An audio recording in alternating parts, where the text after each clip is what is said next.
बुरहान साहब ने अपने दोनों बच्चों पर सख्ती की थी शहरजाद, वो उनकी भलाई के लिए थी। अली कमाल का क्या इरादा नहीं घर वापस आने का? मालूम नहीं बेटा, मैंने तो आने को कहा है, डर भी लग रहा है मुझे। अगर वापस नहीं आया तो अब बस इंतजार है। बच्चे भी बहुत बुरा महसूस कर रहे होंगे ना? कैसे महसूस नहीं करेंगे, दोनों उस दिन से बहुत खामोश हैं। वो भी तो आखिरकार बच्चे हैं।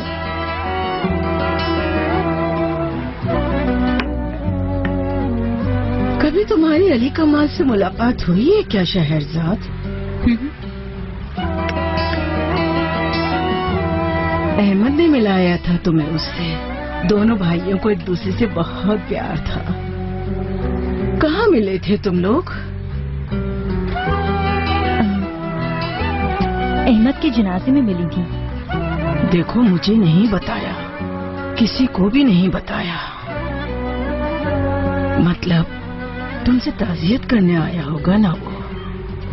नहीं, अहमद की ताज़ियत करने नहीं क्या आया। मतलब? जनाजे पे ही तो मिले थे तुम। आया था, लेकिन ये पूछने के मैं उसके भाई को मिट्टी में मिलाकर खुश तो हूँ, बस यही पूछने आया था वो। ये क्या कह रही हो तुम? अली कमाल ने ऐसा कहा था तुमसे? अली कमाल इंशाल्लाह घर वापस आ जाएगा